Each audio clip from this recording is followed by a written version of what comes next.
Assalamualaikum warahmatullahi wabarakatuh. Salam sejahtera.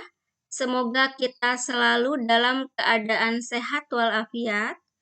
Pada kesempatan kali ini saya akan membahas materi substansi genetik bagian 2, yaitu proses sintesis protein.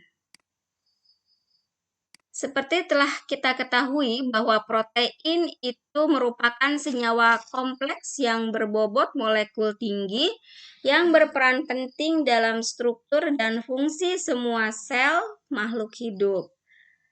Jadi, protein merupakan penyusun dasar dari makhluk hidup.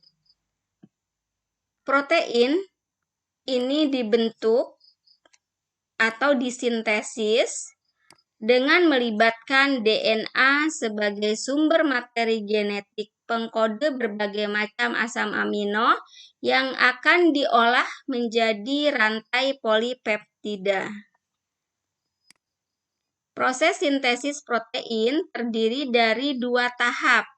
Yang pertama adalah transkripsi dan yang kedua adalah translasi.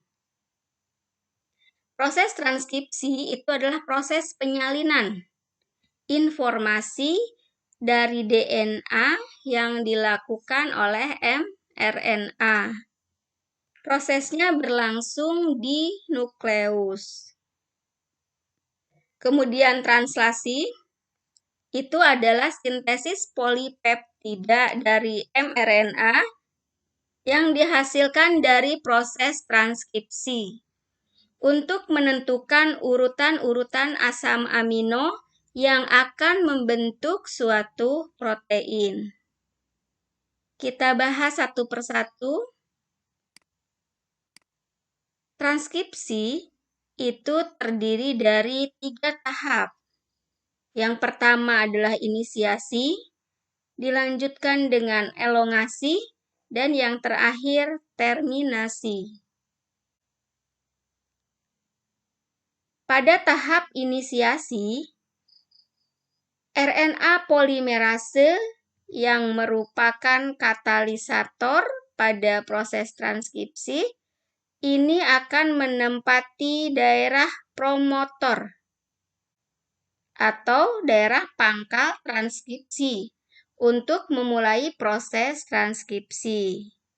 Kemudian nanti RNA polimerase akan membuka untai dari rantai ganda DNA ini dan akan menyediakan template atau cetakan untaian tunggal yang siap untuk ditranskripsi.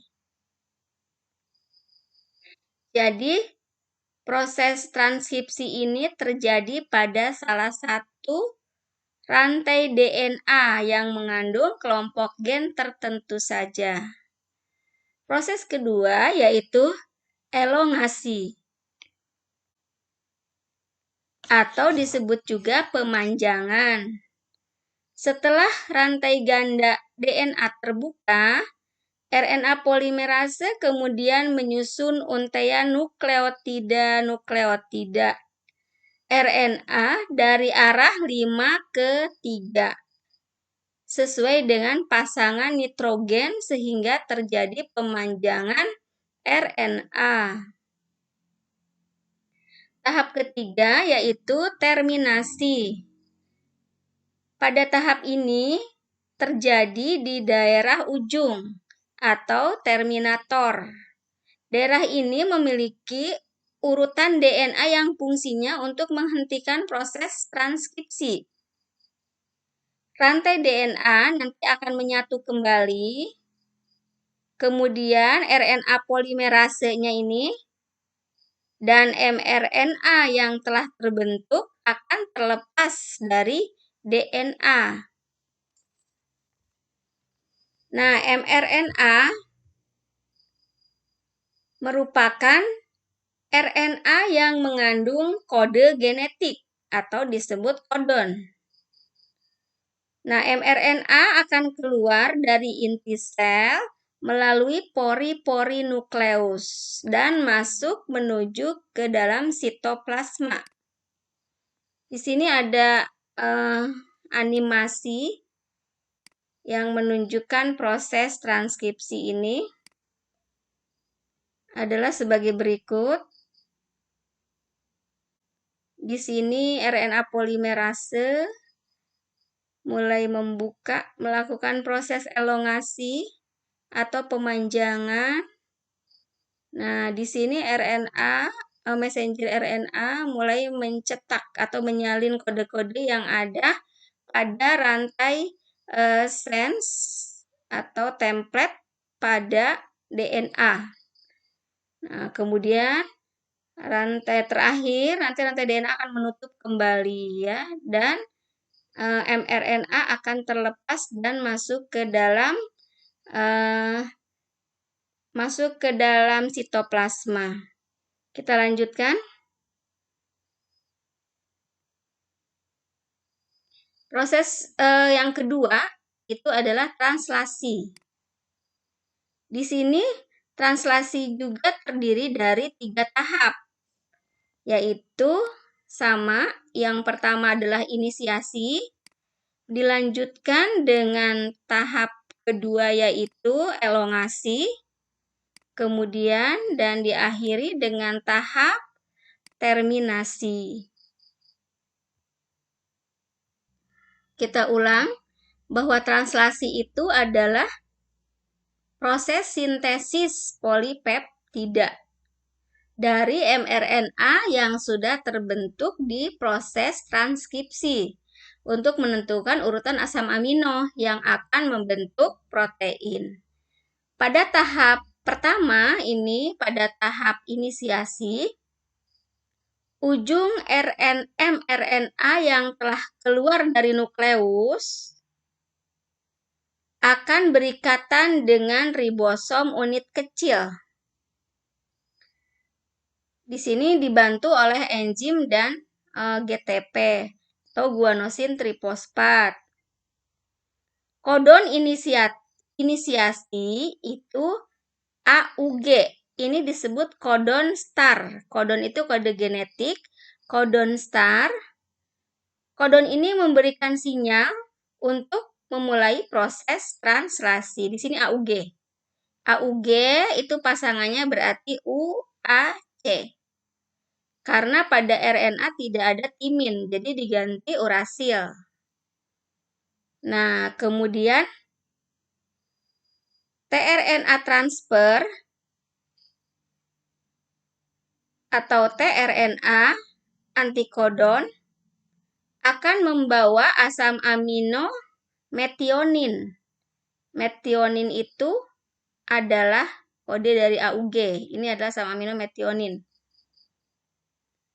tRNA sendiri berfungsi untuk apa? tRNA sendiri berfungsi untuk mengantarkan informasi genetik mRNA dari sitoplasma menuju ribosom untuk disusun kembali menjadi protein. Nah, kemudian ini ada ribosom unit besar. Pada bagian ini ada 3 daerah, yaitu daerah E, P, dan A. Kita lihat proses selanjutnya, yaitu proses elongasi. Kodon yang dibawa oleh mRNA akan diterjemahkan satu persatu menjadi asam amino. Nih. Nanti tRNA yang ini masuk ke wilayah A, kemudian akan bergeser ke P, ya. Nah, ini akan bergeser ke P, kemudian hasil terjemahannya akan dimasukkan ke A, nanti yang kedua ini akan menuju ke E, kemudian nanti akan lepas.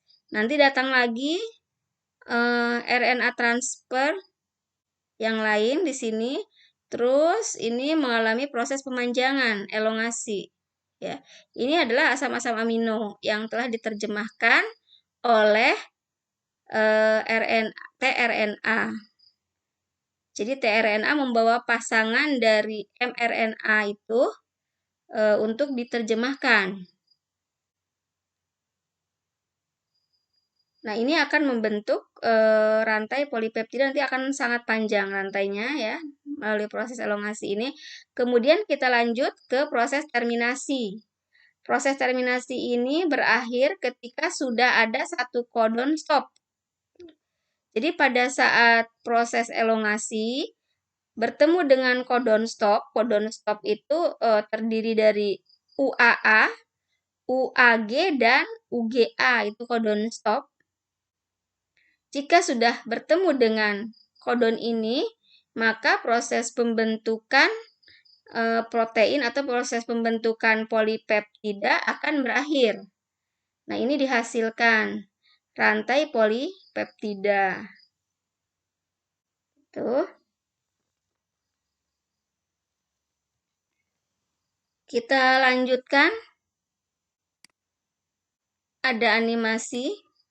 Nah, ini yang pertama tadi proses inisiasi ya, yaitu ada kode metionin di sini, codon star. Di sini ada unit ribosom kecil dan kemudian akan ada unit ribosom yang besar. Kemudian nanti dilanjutkan di sini satu persatu datang RNA transfernya, satu persatu menerjemahkan kode-kode yang ada di mRNA atau kodon ya. Nah, ini lebih cepatnya kita gambarkan seperti ini. Jadi ada tRNA menerjemahkan, kemudian bergeser ke situs yang sebelahnya, terus ya. Nah, ini polipeptida terus dihasilkan sampai nanti polipeptidanya dilepaskan pada saat bertemu dengan codon stop. Salah satunya adalah UAA. Ini codon stop. Kurang lebih seperti itu prosesnya. Nah, kode-kode dari proses sintesis protein ini, nah ini bisa untuk lebih jelasnya, proses transkripsi dan translasi dengan ada langsung kode-kodenya. Nah, ini yang pertama adalah proses transkripsi tadi ya.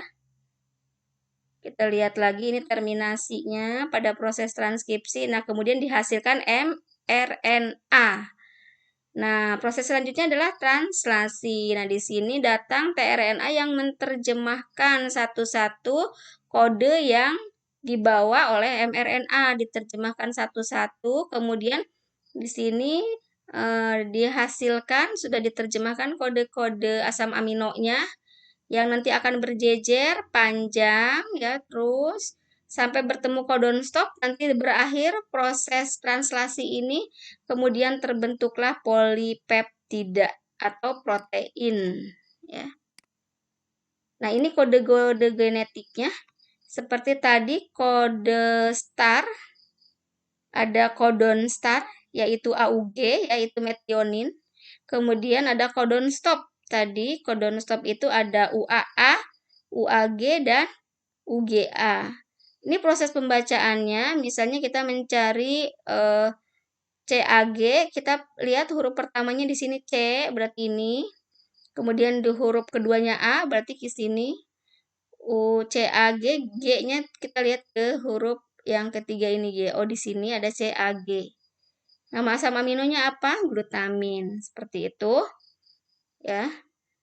Ini bisa dilihat. Kemudian kita lanjut ke contoh soal. Contoh soal. Ada 3 contoh soal di sini yang akan saya berikan. Yang pertama, jika urutan basa nitrogen dalam rantai SENS adalah CCA, CTA, ACA, CTT, CCA, dan TTA, maka urutan nitrogen dalam rantai nukleotida pelengkapnya adalah, nah ini adalah soal yang sangat sederhana, karena di sini diketahuinya adalah rantai sen dan ditanyanya adalah rantai antisens. Ini dua-duanya yang diketahui dan yang ditanya adalah seputar DNA, belum masuk ke RNA. Kita jawab, pada DNA pasangan dari sen adalah antisen. Maka pasangan dari CCA, CTA, ACA, CTT, CCA, dan TTA adalah, nah ini jawabannya. Jadi CCA pasangannya GGT. Guanin, guanin, timin. CTA pasangannya GAT. ACA pasangannya TGT. CTT pasangannya GAA. CCA pasangannya GTT. Dan TTA pasangannya AAT. Seperti itu. Kemudian kita lanjut ke soal nomor 2. Skema berikut adalah model molekul DNA dengan urutan basa nitrogennya.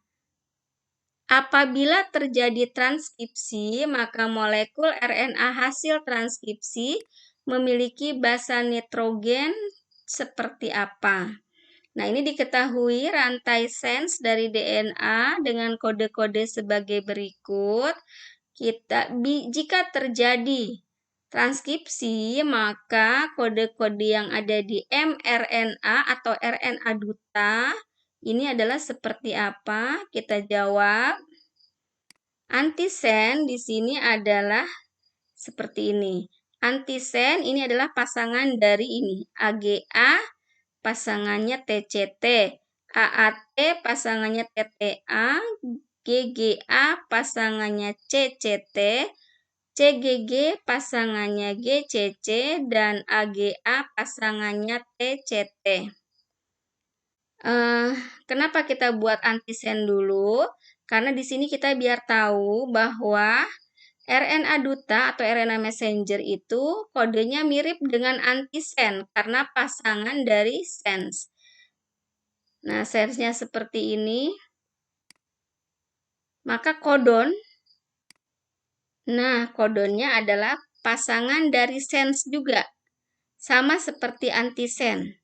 Hanya pada antisens itu A-nya berpasangan dengan T atau adeninnya berpasangan dengan timin. Karena pada mRNA tidak ada timin, maka timinnya diganti dengan urasil. Nah, sehingga kodon atau mRNA di sini itu adalah pasangan dari sens, tapi dia mirip dengan antisen atau sama ya dengan antisen, hanya merubah T menjadi U. Jadi TCT berubah menjadi UCU, TTA jadi UUA, CCT jadi CCU, GCC tetap GCC. TCT menjadi UCU. Nah, jadi jawabannya adalah yang warna merah. Perlu kalian ketahui bahwa kodon itu mirip dengan antisen, hanya merubah T menjadi U. Oke, kita lanjut dengan soal ketiga atau soal terakhir. Nah, ini perhatikan tabel kodon di bawah ini. Ini ada kodon dengan asam aminonya.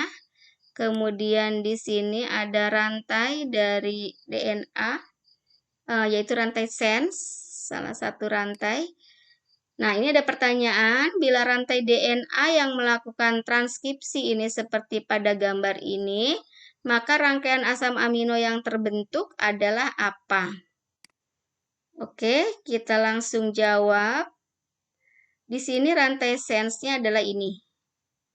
Kemudian untuk kodonnya itu adalah pasangannya, tapi dengan mengganti T menjadi U. Jadi kodon adalah ini. Kemudian rangkaian asam aminonya apa? Tadi sudah disebutkan bahwa kodon itu adalah pasangan sens, hanya T-nya diganti U. Jadi jika di sini ACG, pasangannya di sini A pasangannya timin, tapi di RNA tidak ada timin, jadi urasil. C pasangannya G tetap, G pasangannya C ya, guanin pasangannya sitosin tetap. Kemudian timin pasangannya adenin karena di kodon juga ada A. C pasangannya G, A pasangannya harusnya T, karena di mRNA tidak ada timin jadi U. T pasangannya A pasangannya T atau diganti U, kemudian G pasangannya C, G pasangannya C, C pasangannya G, T pasangannya A. Rangkaian asam aminonya adalah UGC. Di sini adalah kita lihat UGC adalah sistein. Jadi sistein dulu. Kemudian AGU adalah serin. Yang kedua serin. Kemudian AUC adalah isoleusin. Jadi ketiga isoleusin. CGA di sini arginin. Jadi di sini yang keempat arginin. Urutan ini tidak boleh dibalik atau dirubah. Karena salah terjemahan, maka protein yang akan terbentuk juga akan berbeda. Masih banyak contoh-contoh soal yang lain yang kalian harus pelajari nanti. Untuk pertemuan kali ini, saya cukupkan sampai di sini. Sekian dan terima kasih. Wassalamualaikum warahmatullahi wabarakatuh.